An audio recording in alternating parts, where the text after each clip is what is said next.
Lately, I've been working on the interior of my 2017 Flagstaff Aframe camper. There are some mods and changes I've been wanting to make, and I'm finally getting them done. The object is to make this the ultimate traveling camper for my wife and I. This episode is part 2 of my interior changes, so let's hop to it.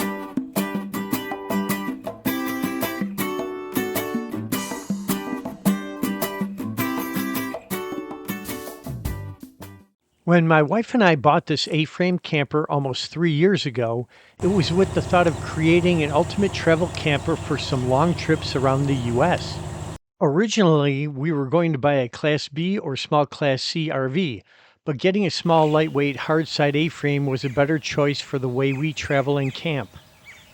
When you spend a lot of time in a small camper like this, you start to notice things that could be changed to make it an even better experience.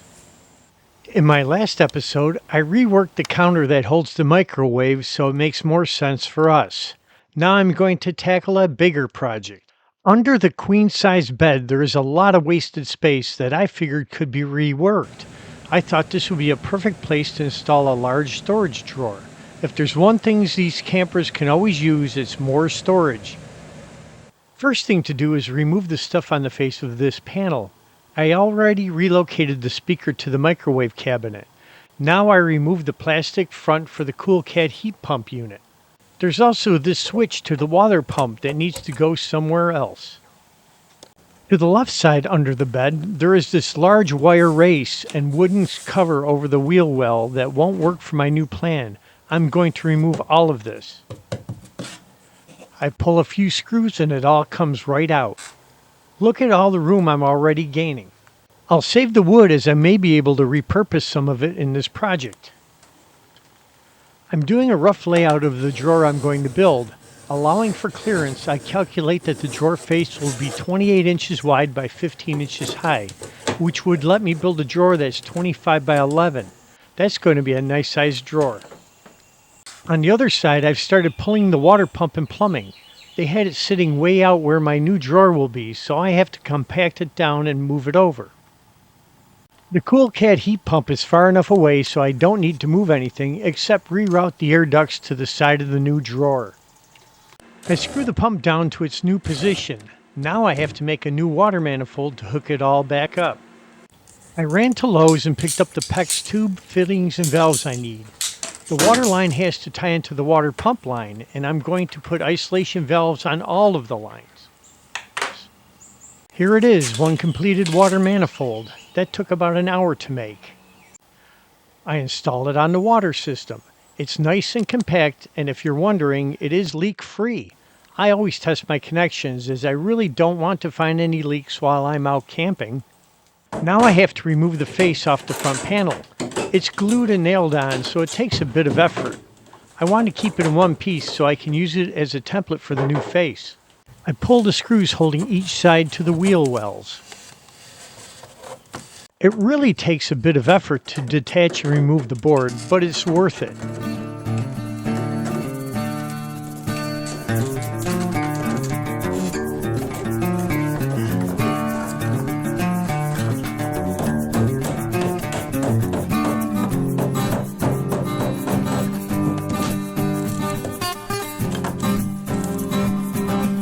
There are rails on either side of the bed platform that are preventing the faceboard from being removed, so I removed them.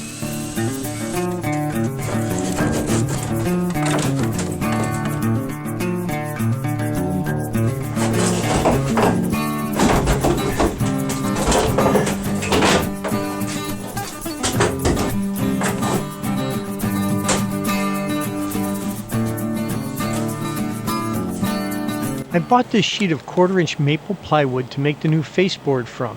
It's actually slightly thicker than the existing wood, but it's as close as I could get. I traced the outline of the old faceboard onto the plywood sheet. Using my circular saw and a sharp blade, I cut out the outline. Now I have to figure out what the new layout is. I need to put in the drawer opening, 3 AC ducts, and a cold air return. There's a mounting board that goes along the floor, so I first mark off for that. The bottom of the drawer opening will be a 1/2 inch above that. On the left side of the drawer opening, I'm going to cut out the cold air return. That means that the return will have to be ducted around the back of the drawer. On the right side, I'll vertically stack the 3 4-inch AC ducts. Since the drawer is going to be so wide, the outlets will actually be halfway behind the sink cabinet. There is a space between the face and the cabinet, so it should be okay. I carefully cut out all of the openings.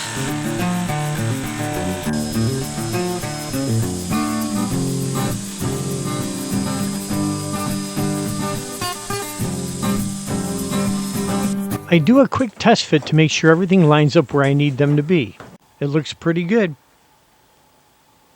I pick up a cold air return register. My plan is to mount it on the outside of the board with the filter element inside of it. I'll bolt it in place, and when it is time to clean the filter, I can just loosen the nut and slip the filter out. I do a bit of finish sanding on the board to get it ready to be stained.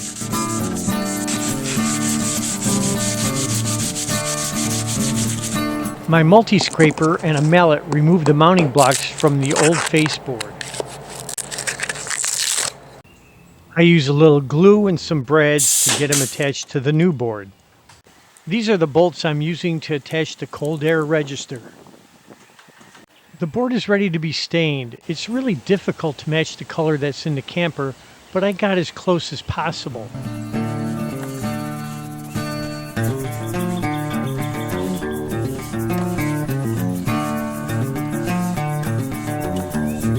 The color looks pretty close, and I'm sure once it's in the camper, it'll be okay.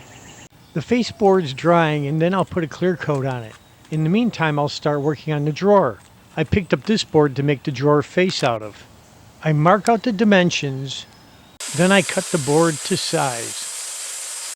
I want to put a nice finished edge on this, so I get my router table and using a 1/4 round bit, I run all the front edges through it.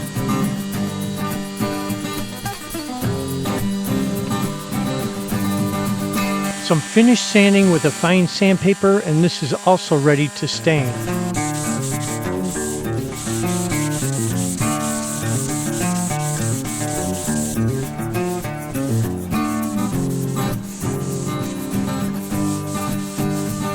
And back inside the camper, I install the 4-inch AC vents and attach the flex duct to it. Things are tight over there, but there's just enough room for everything. Time to start assembling. I get out my compressor and my brad nailer. Using some liquid nails, I glue the faceboard to the frame. Then I secure it with some short brads.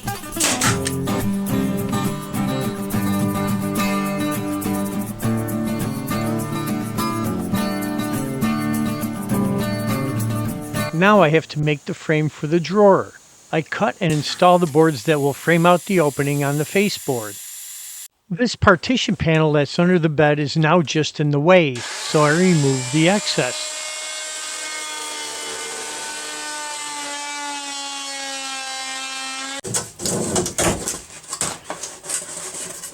Before I continue framing, remember that water pump switch? Time to reinstall it.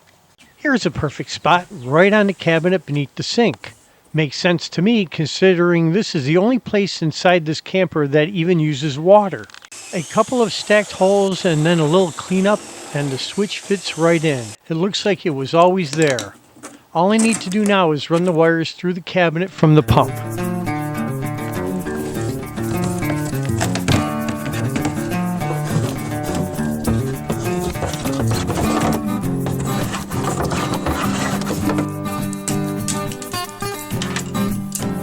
Switch installed, so it's back to framing.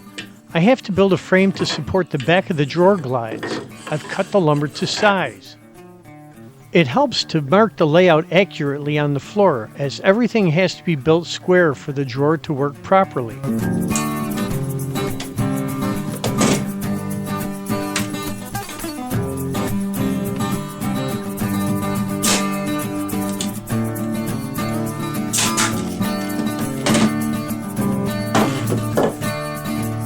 The basic framing is complete, so now it's time to install the drawer glides. I had these self-closing glides left over from my kitchen remodel, and they will work perfectly.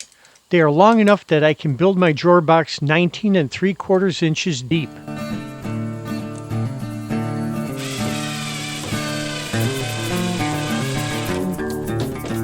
Everything is nice and square and ready for the drawer, so it's back to my garage to build it. I cut the 4 drawer box sides out of 1/2-inch plywood. I'll use the 1/4-inch sheet for the bottom panel. On my table saw, I run 2 shallow passes next to each other 1/2 inch from the bottom of each board. This forms a channel that the bottom panel will fit into. Using a square, I glue and nail 3 of the sides together, then let it sit up until the glue dries. Now I carefully measure the bottom panel. It has to fit just snug enough so that it slides in the grooves, but not so loose that it will be a weak drawer bottom. I cut the panel out, taking my time to make sure I'm accurate. The bottom panel gets installed and I glue a nail on the last panel, again checking to be sure everything is square. Next, the drawer glides get installed, one on either side. These are heavy-duty glides, so they should last. I also like the fact that they are self-closing. I cut some 1/2-inch thick plywood into blocking and secure it to the bottom of the drawer. This is a large drawer, and the blocking will help prevent the bottom panel from falling out due to heavier load. This drawer is so large, I decided to put in a divider down the middle made from the 1/4-inch plywood. I install a couple of knobs that sort of match the ones in the camper on the drawer face. I use 6 screws to secure the face to the front drawer panel. The drawer slides into the glides perfectly the first time. Well, actually it took a little bit of adjusting, but I eventually got it working right. I designed this with just enough room to clear the side drawers, so you have to remember to have them closed all the way before you try to open it. The self-closing glides are really nice, but I'll still probably have to install a latch to keep the drawer from opening while we travel. Next, I have to build the stuff to the left of the drawer. I'm making the cold air return, a wire race, and I'm going to block off some of the storage under here as part of the rear compartment storage under the back half of the bed. And I'm also going to create a shallow 7-inch storage compartment that will be accessed by lifting the bed platform. This is going to be the most complex build of this project yet. I built the cold air return out of leftover wood. You can also see the plywood divider that contains the wiring and the flexible propane line. The space to the right of that divider will be accessed from the rear outside compartment. I'm making a partial divider wall that will separate the rear compartment from this one. It will also act as the back wall of the cold air return. I use 1/4-inch plywood as decking to make the storage area. I install a sidewall between the drawer compartment and the air return. I do a little bit of sealing of the seams and joints, and this project is done. Here is the 7-inch shallow storage area under the bed.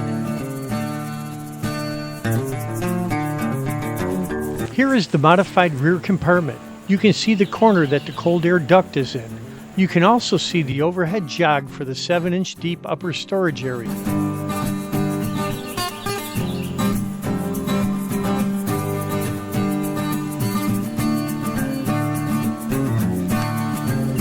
This entire project took a lot of man hours to complete, but we are very happy with the results. In a small camper like this, extra storage is priceless, so it was worth the effort. We will be taking this out for a 5-day camping trip to the mountains, and we are looking forward to using all the changes and mods I've done. I always tell everyone that there is no such thing as the perfect camper. That's still true, but for us, this Flagstaff is now a bit closer to perfection.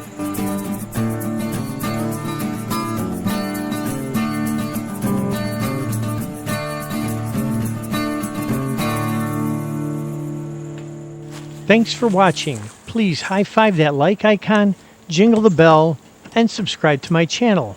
Until next episode, keep camping.